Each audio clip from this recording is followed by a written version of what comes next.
Tahu nggak sih kalau mabuk bisa berujung ke perbuatan pidana? Hai semuanya, aku Melina Auliani dan aku akan menjelaskan bagaimana hal tersebut bisa terjadi. Kita masuk ke bagian kronologi. Pada saat liburan semester, dua orang mahasiswa pergi ke klub untuk bersenang-senang. Di sana mereka bertemu dengan seorang bartender dan memesan minuman beralkohol kepadanya. Rian berkali-kali memesan minuman beralkohol kepada bartender tersebut, sedangkan Andi hanya minum beberapa gelas saja. Karena meneguk terlalu banyak minuman beralkohol, Rian akhirnya berada dalam kondisi mabuk berat yang menyebabkan dia berbicara melantur, sempoyongan, dan kesadarannya menurun. Rian terus meminta minuman tambahan kepada Boni. Andi yang mengetahui kondisi Rian sudah mabuk berat melarang Boni untuk memberikan minuman lagi kepada Rian. Akan tetapi, Boni terus memberikan minuman tambahan kepada Rian bahkan dengan kadar alkohol yang lebih tinggi daripada sebelumnya. Akibatnya, Rian mengalami keracunan alkohol dan tidak sadarkan diri. Dan saat dilarikan ke rumah sakit, dokter menyatakan Rian meninggal dunia akibat overdosis alkohol. Sekarang mari kita analisis kasus tersebut dengan menggunakan pasal 424 KUHP. Perhatikan pasal berikut ini. Dari ilustrasi kasus sebelumnya, apakah bisa Boni dikenai dengan pasal 424 KUHP? Dalam pasal ini sendiri disebutkan bahwa orang yang menjual atau memberi minuman yang memabukkan kepada orang yang sedang mabuk dapat dikenakan dengan pidana. Dari unsur perbuatan yang disebutkan pada pasal, maka tindakan Boni sudah memenuhi unsur pasal tersebut. Namun, terpenuhi bukan berarti langsung dieksekusi. Mari kita lihat pada pasal yang sama, ayat 4 huruf B.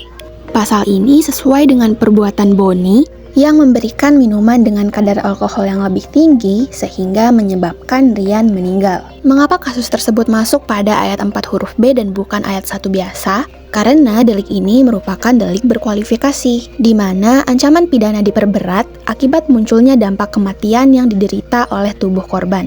Penjelasan tadi adalah actus reus atau unsur perbuatan. Selanjutnya, mari kita analisis unsur mens rea-nya. Mens rea adalah unsur niat atau kesalahan yang dilakukan oleh seseorang. Unsur ini menentukan apakah seseorang bisa dikenai pidana atau tidak. Jika mens rea-nya tidak ada, maka hukuman bagi terdakwa mungkin bisa saja dikurangi. Dalam ilustrasi kasus sebelumnya, bisa dibilang bahwa perbuatan yang dilakukan Boni jelas memiliki unsur mens rea. Boni memiliki kesengajaan untuk menjual minuman tersebut. Ia tahu dan sadar bahwa Rian sudah mabuk, diperkuat dengan peringatan dari Andi. Namun, ia tetap saja menuangkan minuman tersebut demi keuntungan material. Lalu, terhadap matinya korban, niat Boni mungkin bukan sengaja ingin membunuh. Sebagai bartender profesional, ia seharusnya menduga bahwa memberikan alkohol berkadar tinggi kepada orang yang sudah mabuk dapat mengancam keselamatan jiwa tubuh korban. Namun, ia abai terhadap resiko tersebut. Maka, dari analisis hukum ini, Boni sudah memenuhi unsur pasal 424 ayat 4 huruf B, baik actus reus maupun mens rea-nya. Selanjutnya, kita akan membandingkan pasal pada KUHP lama dan KUHP baru. Pada pasal 300 KUHP lama, menganggap bahwa tindakan ini hanya sekedar mengganggu ketertiban umum di ruang publik. Korban yang mabuk, sakit, atau mati dianggap sebagai kelalaian dirinya sendiri, dan fokusnya bukan pada perlindungan fisik korban. Sedangkan pada KUHP nasional yang baru, terdapat peningkatan perlindungan yang progresif terhadap integritas tubuh manusia. Negara kini membebankan tanggung jawab hukum yang berat kepada penyedia atau penjual minuman. Hal ini menegaskan bahwa keselamatan nyawa konsumen atau korban dilindungi secara ketat oleh hukum pidana modern. Dan demikianlah penjelasan mengenai analisis pasal 424 KUHP. Saya ucapkan terima kasih sebesar-besarnya kepada Ibu Ika Yuliana Susilawati selaku dosen pengampu yang sudah memberikan tugas ini kepada kami.